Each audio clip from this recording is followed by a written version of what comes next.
Padre, te damos gracias por la oportunidad de abrir nuestra Biblia.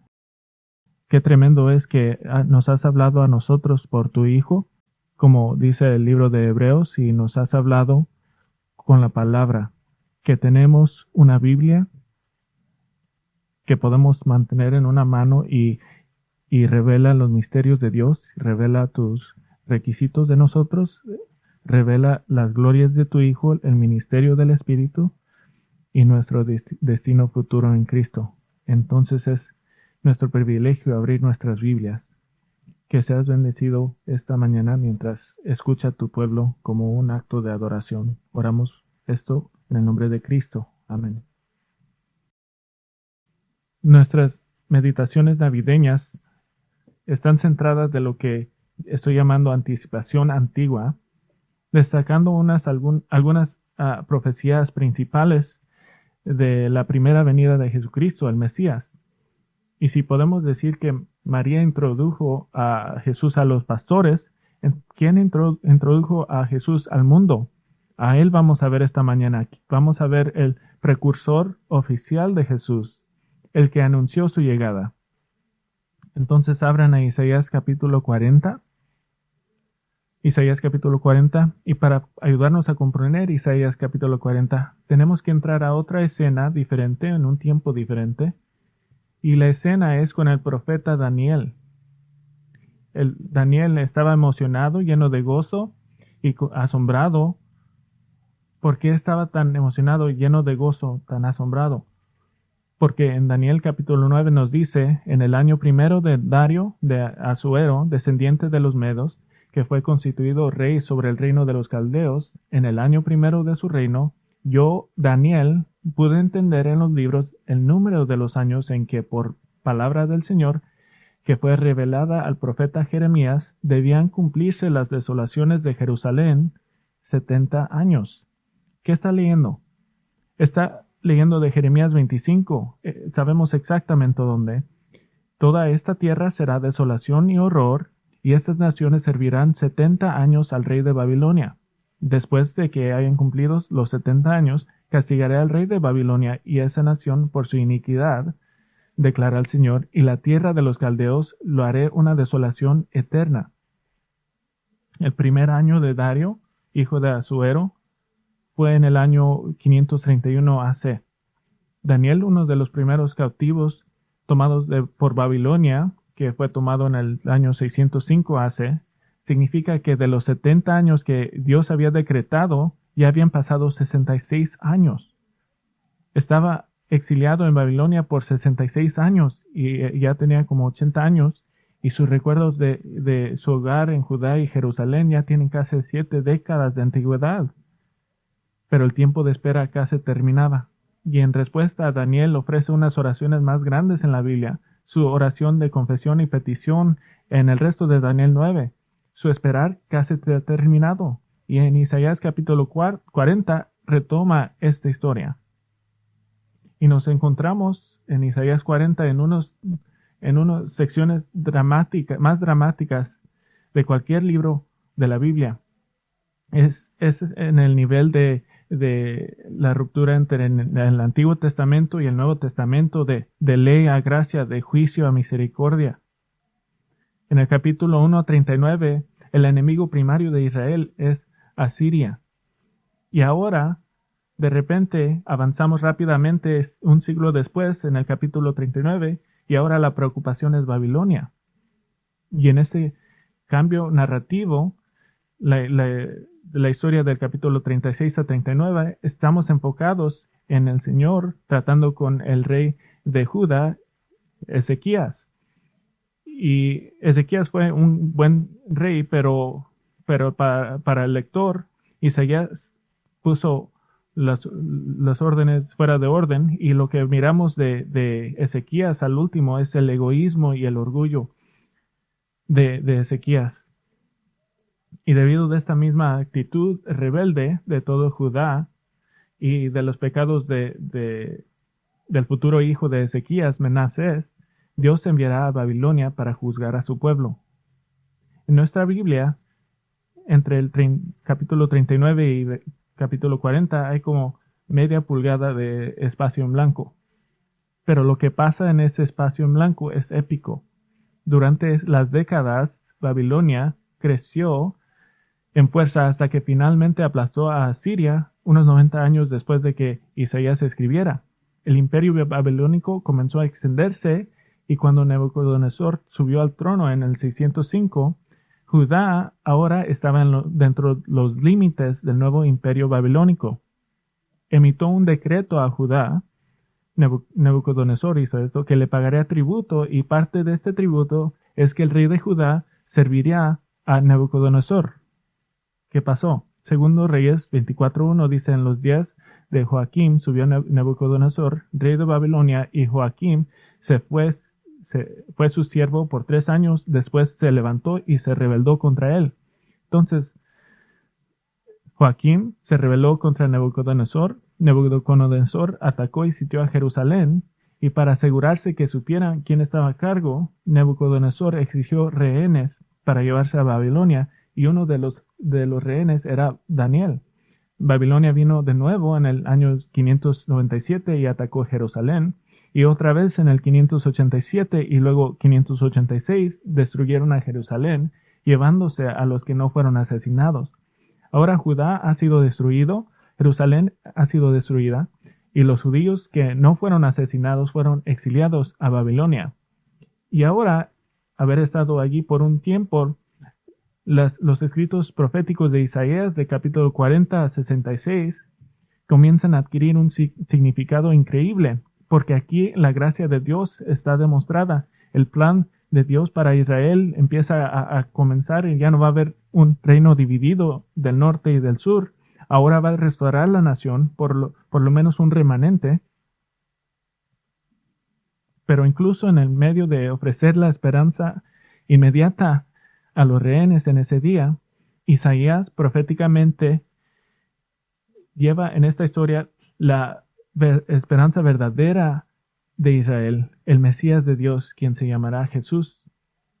Isaías, escribiendo proféticamente a los israelitas exilios, cambia su tono de juicio y condenación en los capítulos 1 a 39, y luego en Isaías 40, versículo 1, cambia el tono. Consuelen a mi pueblo, dice su Dios. Hablen al corazón de Jerusalén y díganle a voces que su lucha ha terminado, que su iniquidad ha sido quitada, que ha recibido de la mano del Señor el doble por todos sus pecados. Eso parece ser las instrucciones de Dios a Isaías para consolar su pueblo. Y podemos contrastar eso con el llamado de Isaías, de Dios a Isaías, que era muy diferente. Isaías 6 recuenta esto y dice: y oí la voz del Señor que decía: ¿a quién enviaré y quién irá por nosotros? Aquí estoy, envíame a mí, le respondí.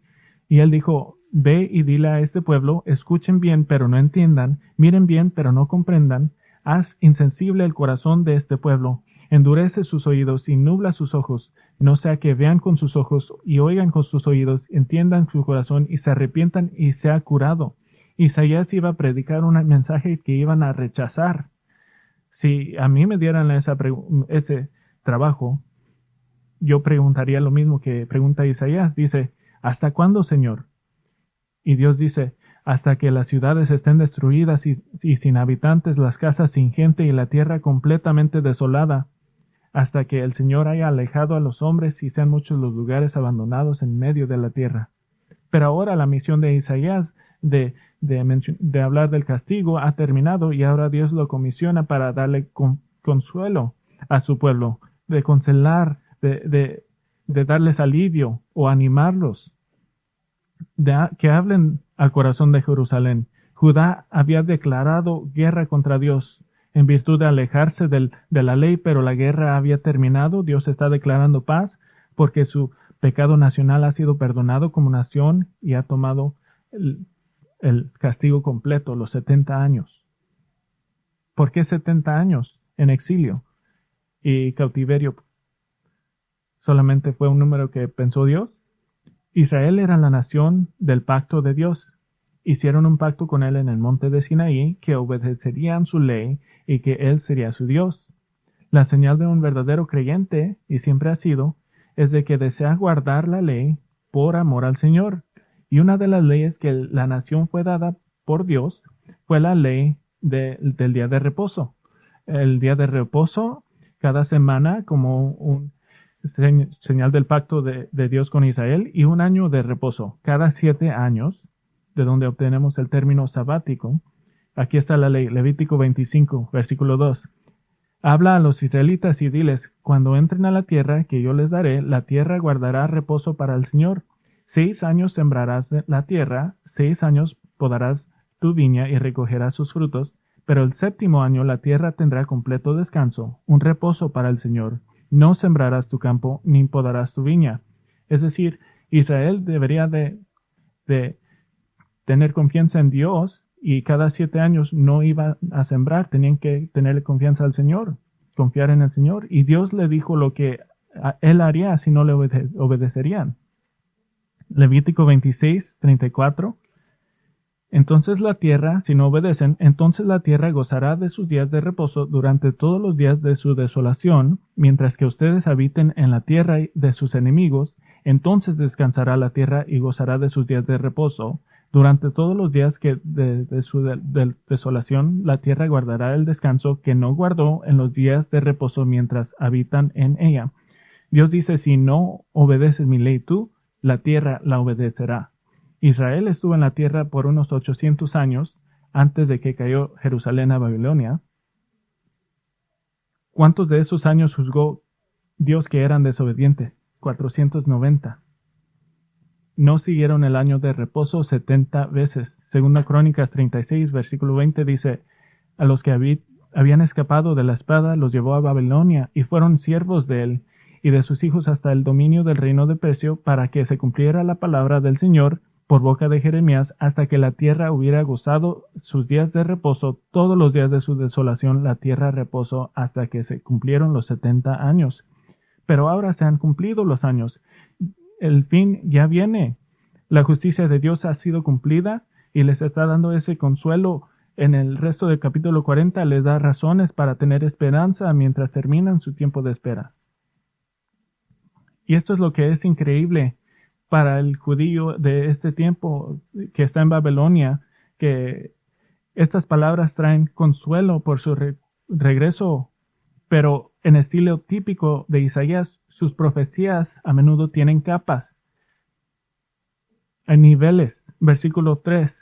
Una voz clama, preparen en el desierto camino al Señor, allanen en la soledad, calzada para nuestro Señor, todo valle sea elevado y bajado todo el monte y collado, vuélvase llano el terreno escambroso y lo abrupto ancho valle, entonces será revelada la gloria del Señor y toda carne aún la verá, pues la boca del Señor ha hablado.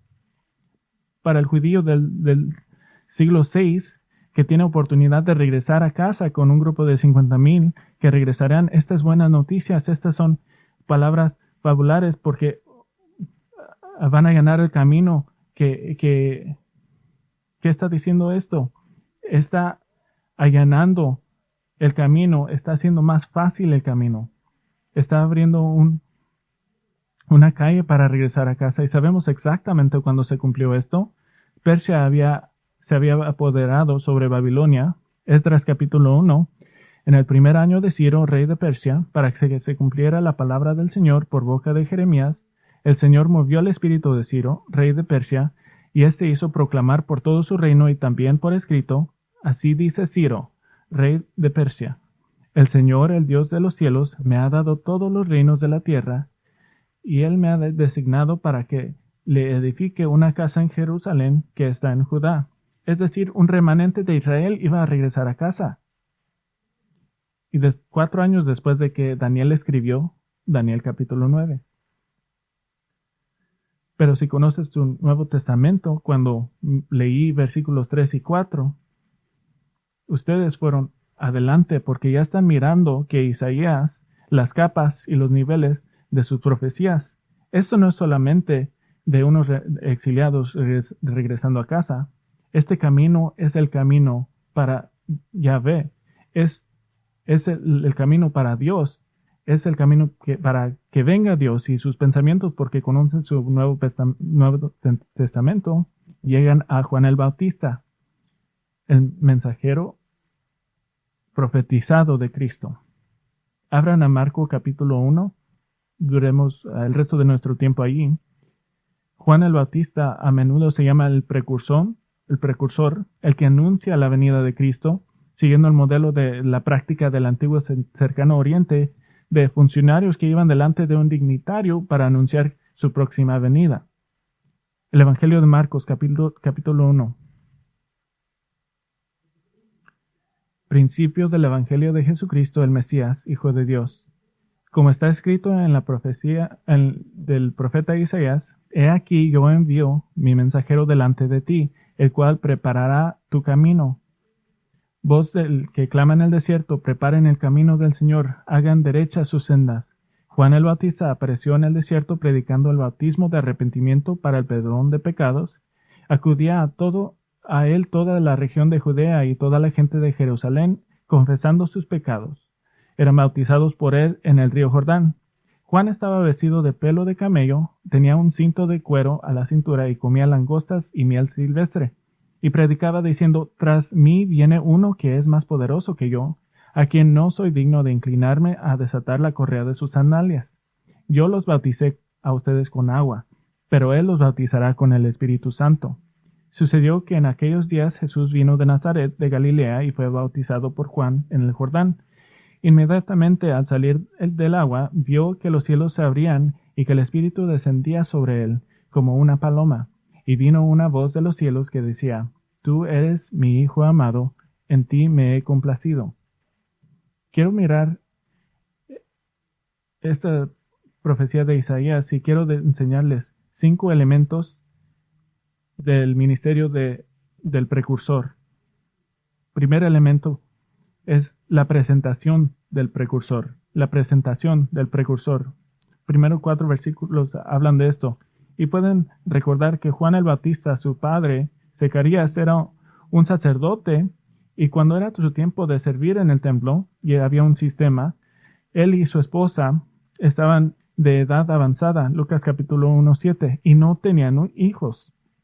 Mientras Zacarías servía en el santuario para quemar incienso delante del Señor, Lucas 1, versículo 11 dice, y se le apareció a Zacarías un ángel del Señor, de pie de la derecha del altar del incienso. Al verlo, Zacarías se turbó y el temor se apoderó de él. Pero el ángel le dijo, no temas, Zacarías, porque tu petición ha sido oída, y tu mujer Elizabeth te dará luz a un hijo, y lo llamarás Juan. Tendrás gozo y alegría, y muchos se regocijarán por su nacimiento, porque él será grande delante del Señor. No beberá vino ni licor, y será lleno del Espíritu Santo, aún desde el vientre de su madre. Y hará volver a muchos de los israelitas al Señor su Dios. Él irá delante del Señor en el espíritu y poder de Elías, para hacer volver los corazones de los padres a los hijos y a los desobedientes a la actitud de los justos, a fin de preparar para el Señor un pueblo bien dispuesto. Su oración fue escuchada. No sabemos cuál era la oración, pero quizás estaba orando por un hijo o por el Mesías, o quizás ambas cosas. Pero ambas cosas se cumplirán. El hogar de Zacarías y Elizabeth era un hogar humilde y piadoso. No había nada hipócrita en el lugar que hiciera que Juan dudara su vocación. No había un motivo para rebelarse ante la vida nazarena. Su madre Elizabeth, tenía en alta estima a María y a Jesús, incluso en útero. Sus padres eran ancianos ya cuando nació, entonces Juan tomó sus primeros días en el desierto, lleno con el Espíritu Santo, meditando en la verdad del Mesías venidero, desarrollando un espíritu fuerte y intransigente. Podía mirar desde el desierto y podía mirar la región del Mar Muerto, donde el juicio de Dios había caído contra las ciudades de Sodoma y Gomorra. Y había un recordatorio continuo de la realidad del juicio de Dios. Y cuando llegó a la región del Jordán, asumió ese mismo peso de responsabilidad para advertir a Israel que debían volverse a fe genuina en Dios y que el Rey, el Salvador, venía. Entonces Juan es, como lo confirma el versículo 2 y 3, el que profetizó en Isaías 40 y en Malaquías 3:1. Malaquías dice: yo envío a mi mensajero y él preparará el camino delante de mí. Y vendrá de repente a su templo el Señor, a quienes ustedes buscan, el mensajero del pacto en quien ustedes se complacen, ya viene, dice el Señor de los ejércitos. El ángel en Lucas 1, cuando habló a Zacarías, hizo referencia a Malaquías capítulo 4. Yo les envío al profeta Elías antes de que venga el día del Señor, día grande y terrible. Él hará volver al corazón de los padres hacia los hijos y el corazón de los hijos hacia los padres, no sea que yo venga y hiera la tierra con la maldición. Juan el Bautista es presentado como el que viene a anunciar la venida del Mesías. Anuncia a Jesucristo, Hijo de Dios. Jesús es el nombre humano del Salvador. Simplemente significa Salvador. Cristo es su título. Es la versión griega del Mesías, el ungido, el Rey. Juan es describido como la voz del que clama. No significa que llora, está gritando, está proclamando, predicando, dando proclamación. Y un punto de detalle aquí, queremos ser precisos. La Biblia de Legacy Standard comienza en como preparad el camino del Señor. Pero el texto de Isaías es claro de que es el mensaje. Dice: preparad el camino de Yahvé en el desierto. Entonces es más preciso decir en Marcos capítulo 1, la voz del que clama en el desierto, preparad el camino del Señor. Esta es una distinción importante, porque no solamente hay una referencia casi profética en el desierto, entre el desierto y Babilonia, pero hay una imagen más grande que está ilustrando Juan. Está ministrando en el desierto porque espiritualmente Israel está en el desierto, de nuevo escuchando de un profeta de Dios. ¿Por qué esto es significativo? 1500 años antes, en el monte Sinaí, en el desierto, Dios se reunió con Israel como nación para llamarlos a sí mismo.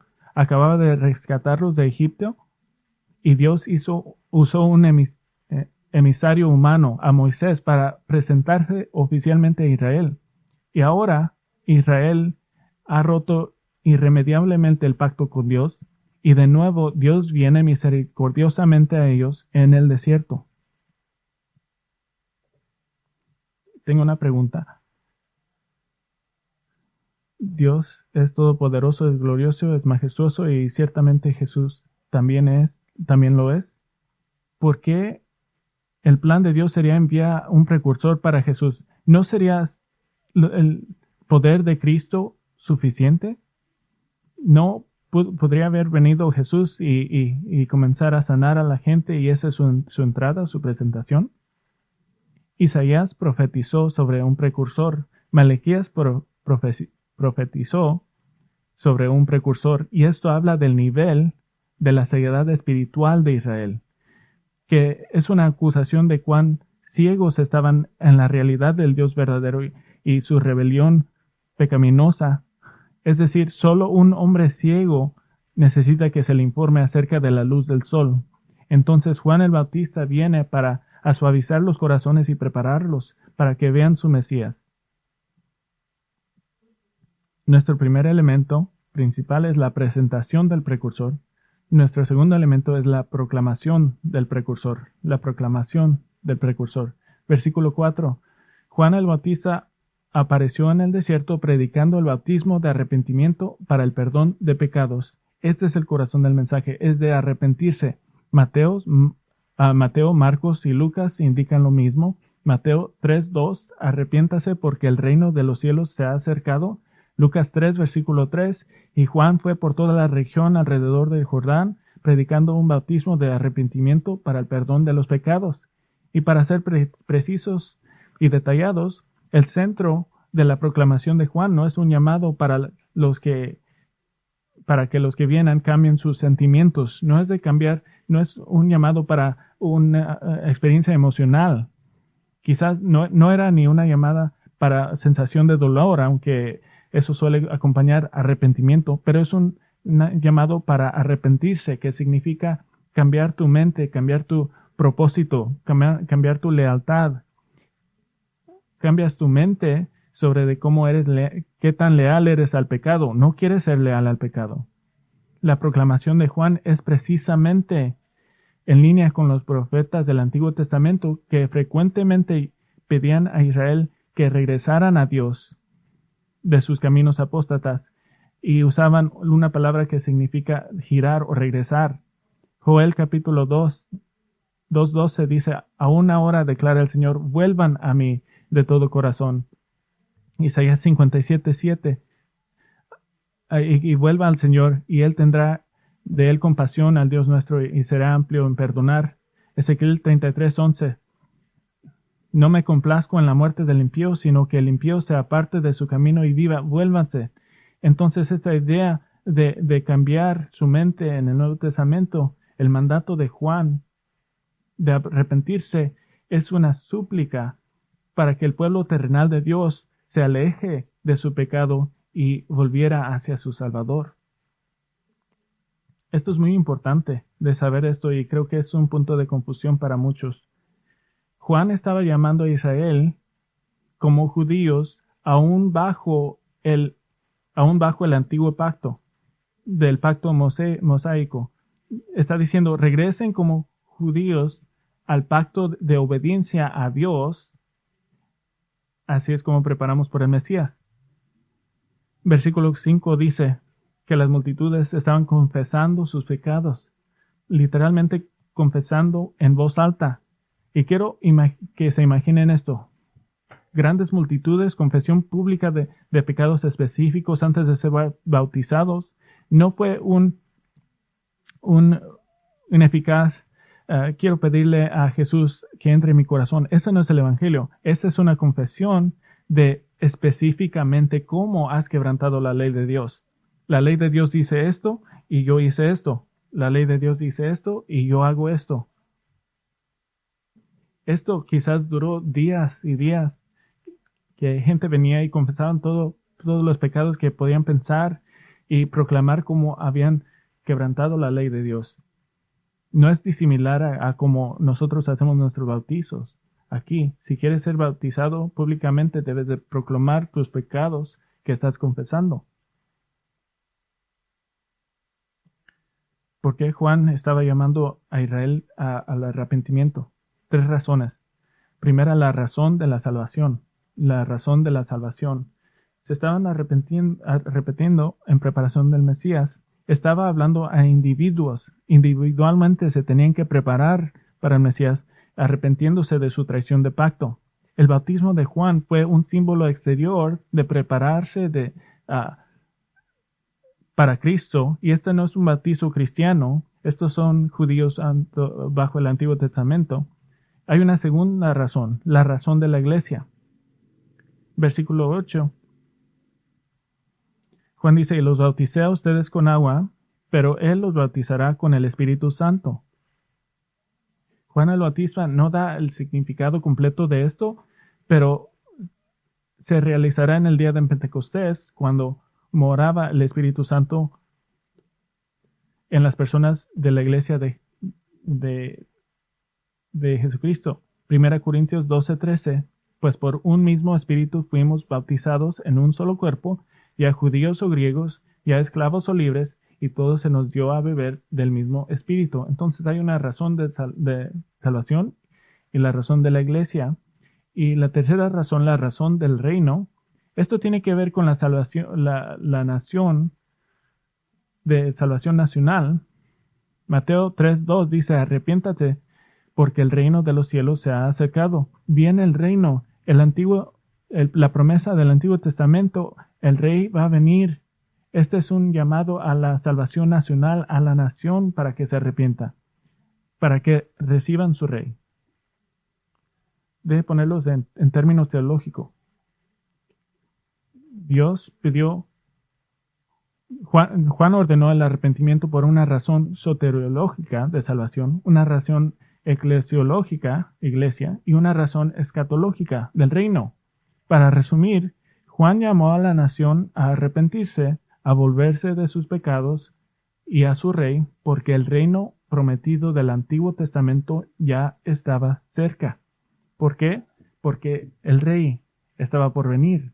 Proclamó una salvación personal, una salvación nacional, perdón de pecados y establecimiento del reino venidero en la tierra.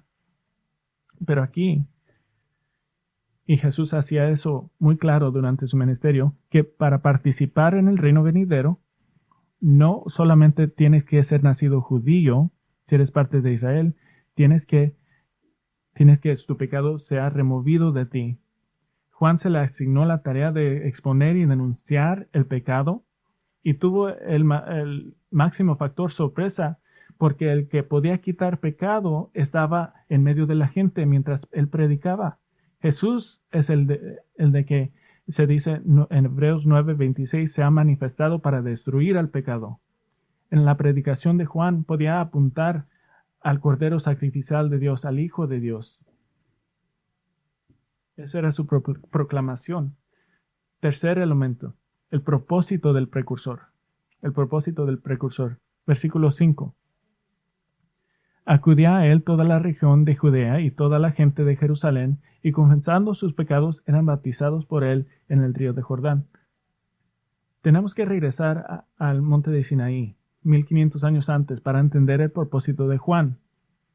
En la primera reunión en el desierto de Sinaí, Israel aceptó y ratificó el pacto mosaico, Éxodo 24:7. Luego tomó el libro del pacto y los leyó a oídos del pueblo, y ellos dijeron: todo lo que el Señor ha dicho haremos y obedeceremos. Pero avancen al día de Jesús, Galatas 4:4. Pero cuando vino la plenitud del tiempo, Dios envió a su Hijo, nacido de mujer, nacido bajo la ley.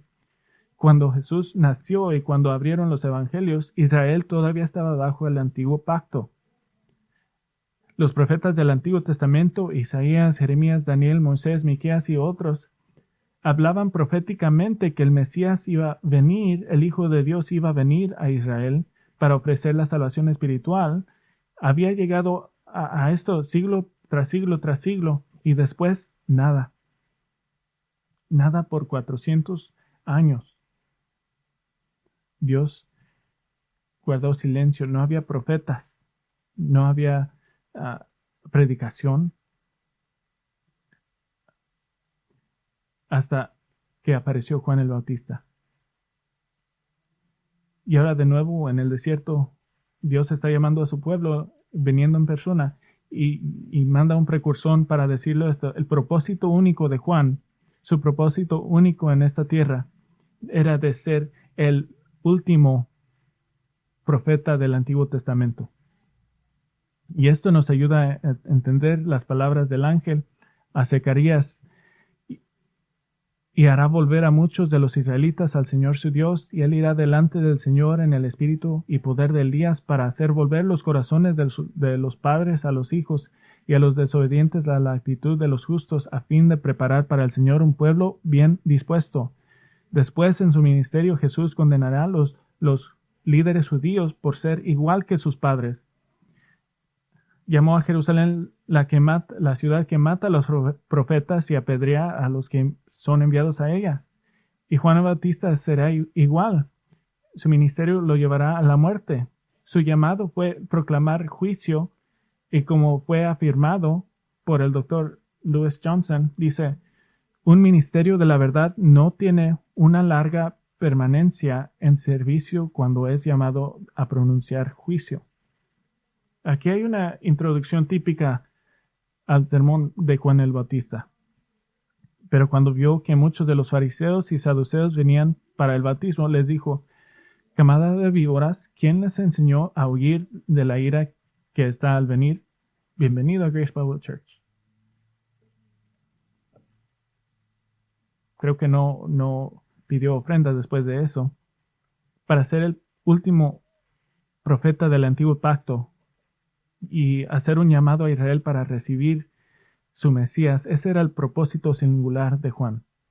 Pero tengo una pregunta. Juan el Bautista fue el precursor elegido de Cristo. Está en el Antiguo Testamento. 2 profetas profetizan sobre él, bautiza a miles. Pero cuando Juan el Bautista habló, se rompieron 400 años de silencio de Dios hacia Israel. Una voz poderosa fue escuchada en toda la tierra cuando Jerusalén y Judea fueron trastornadas por este profeta de Dios. Entonces mi pregunta es, ¿por qué Juan no fue elegido para ser uno de los apóstoles? Juan tenía un lugar designado, y su lugar designado era ser el último capítulo del cuerpo profético del antiguo pacto. Él se disminuiría para que Jesús pudiera crecer. Juan 1:7 dice, fue enviado para testificar de la luz, y luego sería sacado del escenario de la historia antes de la inauguración del nuevo pacto. Ese es el propósito del precursor. Cuarto elemento, el lugar del precursor. El lugar del precursor. Su presentación, su proclamación, su propósito y ahora su lugar. Versículo 6. Juan estaba vestido de pelo y de camello y tenía un cinto de cuero a la cintura y comía langostas y miel silvestre. Y predicaba diciendo, tras mí viene uno que es más poderoso que yo, a quien yo no soy digno de inclinarme a desatar la correa de sus sandalias. Juan incluso se mira como un profeta de antigüedad. Estaba en la tierra por un propósito, no tenía esposa, hogar, hijos, no estaba atado a la sociedad, estaba viviendo en el desierto, comiéndose lo que podía encontrar. El Señor Jesús hizo muy claro qué tan importante era Juan el Bautista. Mateo 11:11 dice, en verdad les digo que entre los nacidos de mujer no se ha levantado nadie mayor que Juan el Bautista. Sin embargo, su lugar es que Juan es la culminación, no es solamente el último profeta del Antiguo Testamento, es la culminación, es la resumen de todos los profetas, de todo lo que han profetizado. Y podemos dividir esto en dos formas, Elías y los demás. Es como Elías. Recuerde que el ángel le dijo a Zacarías que este era el propósito de Juan, de ir en el espíritu y poder de Elías. Elías es describido en Segunda Reyes. Era un hombre cubierto de pelo con un cinturón de cuero ceñido a sus lomos. Respondieron ellos, es Elías el Tisbita. Se mira igual. Esta comparación es extremadamente importante porque Elías es el profeta prototípico en el Antiguo Testamento. Recuerden, el cierre del último libro de los profetas se centra en la venida de Elías, con Juan el Bautista como un cumplimiento parcial de esto. Malaquías 4:5 dice, yo les envió el profeta Elías. Elías representaba a todos los profetas en el monte de transfiguración con el Señor Jesucristo en Mateo capítulo 17. El mensaje principal de Elías fue de llamar a Israel al arrepentimiento, arrepiéntase. Pero su otra categoría, todos los otros profetas, mientras predicaban el arrepentimiento, constantemente dieron un segundo mensaje, que el Mesías venía a reclamar su herencia y ser parte del reino de Mesías, debes de arrepentirse. Entonces en Juan tienes el resumen de todos los profetas, arrepiéntate porque el reino de los cielos se ha acercado. Ese es su lugar. Él da un resumen de todo lo que los profetas del Antiguo Testamento habían predicado. Un quinto elemento, el privilegio del precursor. El privilegio del precursor. Muchas personas se están arrepintiendo, la gente está regresando a Yahvé, pero no todos están contentos con esto. Hay dos grupos que vinieron a los bautizos de Juan. Los fariseos vinieron. Los fariseos eran una secta de judíos que tenían mucho poder y habían creado listas y listas de reglas y adiciones a la ley de Dios que ellos llamaban tradición y se consideraban la epítome de la obediencia a Dios, pero todo era externo. Pero Dios exige un corazón interno de humildad y de fe. Y llegaron los saduceos, que era otra secta, pero ellos eran diferentes. Ellos completamente negaban lo sobrenatural, no creían en la resurrección de los muertos. Ellos eran los liberales teológicos del día. Y ambos grupos eran el colmo de la justicia propia, de no tener fe verdadera o amor por Dios. Eran el colmo de los religiosos, pero eran los peores. Ellos vinieron a ser bautizados, pero no porque se habían arrepentido, pero ellos querían participar en lo que estaba pasando, para subirse al tren, para quedar bien delante de la gente. Los fariseos y los saduceos siempre querían mirarse como los más humildes. Entonces ellos fueron a ser bautizados. Eventualmente ellos querían cambiar eso a su ventaja, entonces fueron al Jordán y formaron línea. Pero ¿cómo respondió Juan a esto? Regresamos a su introducción del sermón.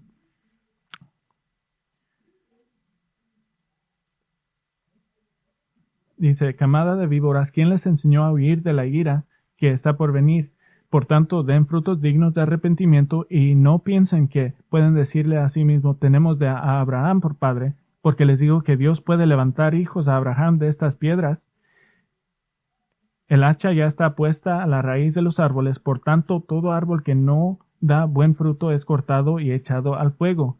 No creían que habían pecado, entonces no tenían que confesar, y por eso Juan no los bautizó, él se negó. Y en sus mentes ya estaban limpios, ya eran dignos, y Juan dice, no lo eran, no lo son. Van al fuego del infierno. Dios nunca ha aceptado a nadie a la base de obras externas de justicia. En el Nuevo Pacto o en el Antiguo Pacto nunca lo ha hecho.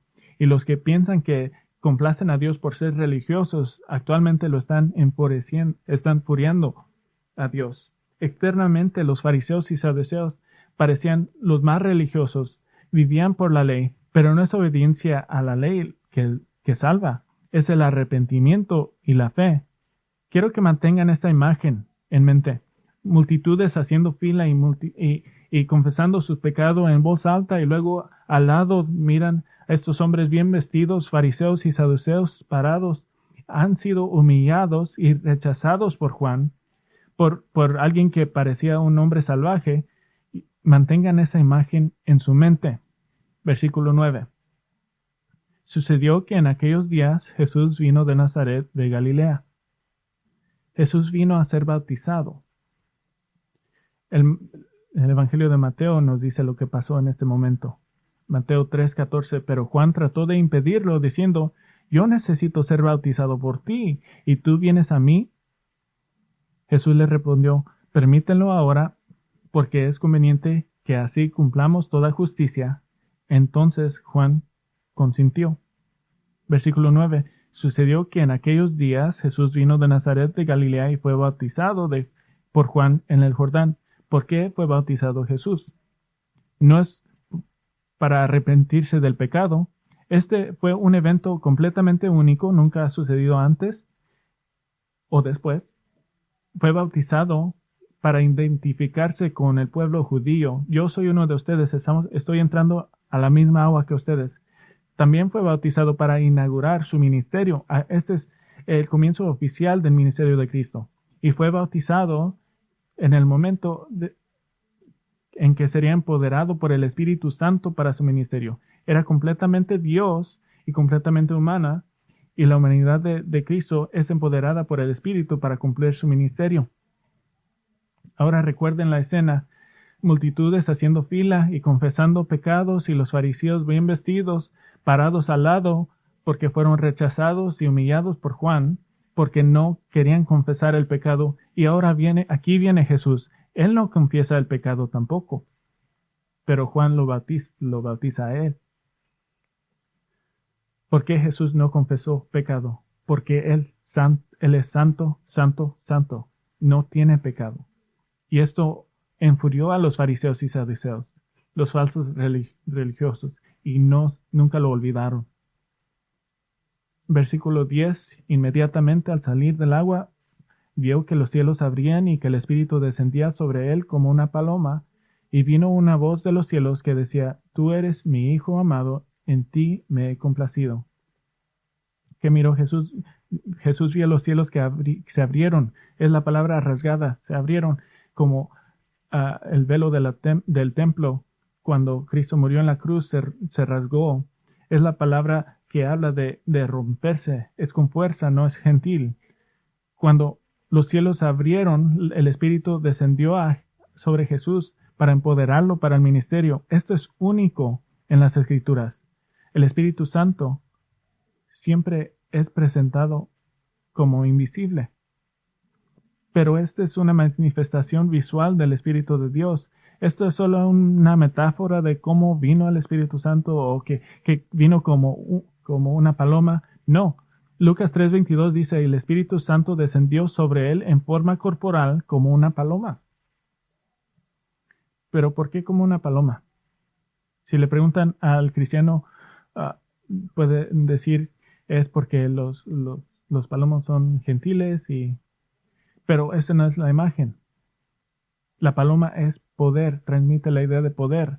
La tradición rabínica hablan de la paloma con el Espíritu Santo, regresando hasta Génesis 1:2, dice: el Espíritu de Dios se movía sobre la superficie de las aguas. Es la idea de moverse, de empoderar, es el comienzo de energía, la energía de la creación, es el Espíritu de Dios que se movía y creó el sonido y toda la energía que es la energía de olas. En el pensamiento judío es revelado específicamente en los escritos el Mesías es el portador del Espíritu Santo, el Espíritu de Dios, y esta es prueba que Jesús era humano